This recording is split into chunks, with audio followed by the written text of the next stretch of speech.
নমস্কার বন্ধুরা, আমি টুম্পাস কিচেনে আপনাদের সবাইকে স্বাগত। আবারও আমি চলে এসেছি নতুন একটি রান্নার রেসিপি নিয়ে।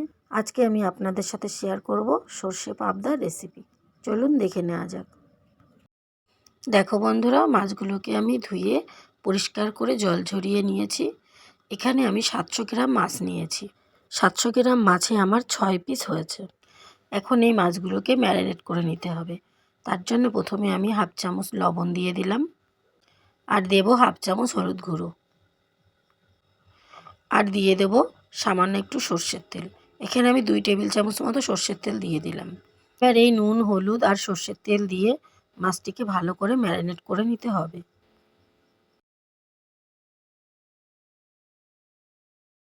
মাছগুলিকে ভালো করে ম্যারিনেট করা হয়ে গেছে।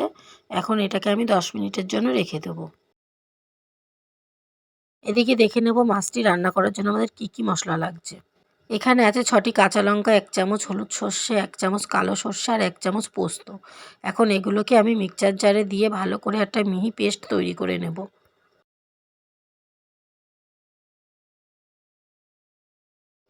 দেখো বন্ধুরা, এরকম আমি একটা মিহি পেস্ট তৈরি করে নিয়েছি।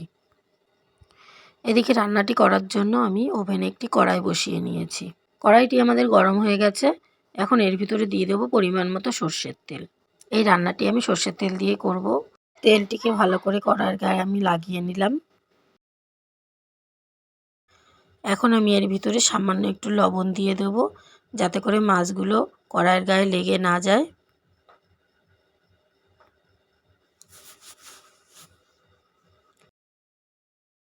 তেলটা ভালো গরম হয়ে গেছে।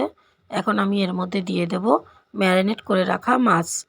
আমি একসাথে বেশি মাছ দেব না, আমি তিনটে করে মাছ ভেজে নেব। একসাথে বেশি মাছ দিলে নাড়াচাড়া করতে অসুবিধা হবে, তাই আমি অল্প অল্প করে মাছ দিয়ে ভেজে নেব।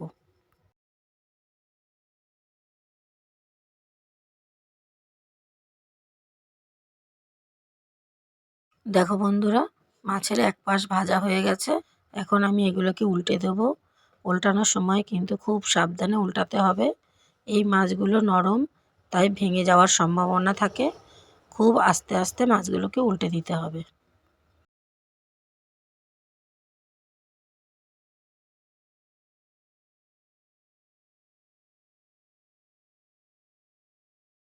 মাছগুলো দুদিকেই ভালো করে ভাজা হয়ে গেছে। এখন এগুলোকে তুলে নেব। আর একইভাবে আমি বাকি মাছগুলোকেও ভেজে নেব। দেখো বন্ধুরা, আমি সব মাছগুলোকে একইভাবে ভেজে নিয়েছি। এই তেলের ভিতরে দিয়ে দেবো আমি কালো জিরে, আর দিয়ে দেব 1 চামচ লঙ্কার গুঁড়ো। এতে করে রঙটা খুব সুন্দর হবে। আর দিয়ে দেব বড় সাইজের 2টো কুচিয়ে রাখা টমেটো। এখন এটাকে একটু নাড়াচাড়া করে দিয়ে দেবো এর মধ্যে চামচ লবণ। এই লবণটা দিয়ে টমেটোটা নাড়াচাড়া করলে টমেটোটা তাড়াতাড়ি গলে যাবে। এখন আমি এর ভিতরে দিয়ে দেব হাফ চামচ আদা বাটা। এই আদা বাটাটা দিয়ে আমি তেলের সাথে ভালো করে কষিয়ে নেব, এর কাঁচা গন্ধটা চলে যাওয়া অবধি।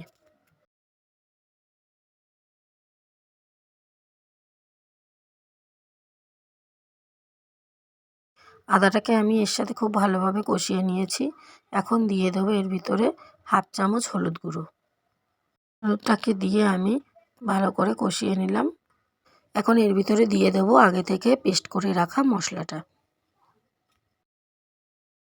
এখন গ্যাসের ফ্লেমটাকে লো করে রেখে এই মশলাটাকে ভালো করে কষিয়ে নিতে হবে।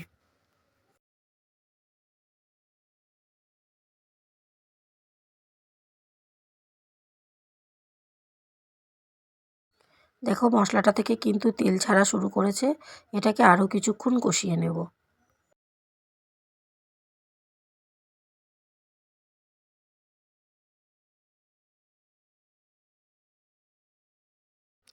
মশলাটা ভালো মতো কষানো হয়ে গেছে।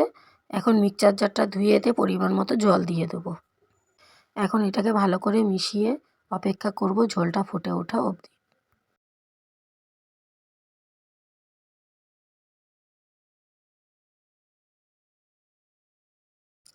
দেখো বন্ধুরা, ঝোলটাকে আমি মিনিট 5 মতো ফুটিয়ে নিয়েছি। এখন এর মধ্যে দিয়ে দিচ্ছি ভেজে রাখা মাছগুলোকে। তো বন্ধুরা, পাবদা মাছ তো আপনারা অনেকেই অনেক রকমভাবে করে খেয়ে থাকেন। এই রেসিপিটি একবার বাড়িতে ট্রাই করবেন, আশা করি খুব ভালো লাগবে।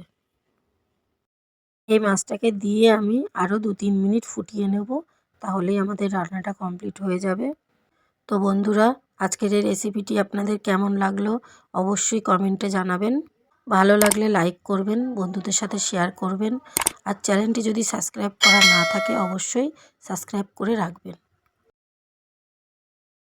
রান্নাটি আমাদের প্রায় শেষ। এখন আমি দিয়ে দিলাম কিছুটা কুচনো ধনেপাতা। ধনেপাতাটা দিয়ে আমি একটু ভালো করে ঝোলের সাথে মিশিয়ে দিলাম। এখন গ্যাসের ফ্লেমটাকে বন্ধ করে দেব। তো দেখো বন্ধুরা, রান্নাটি কিন্তু আমাদের পুরোপুরি কমপ্লিট।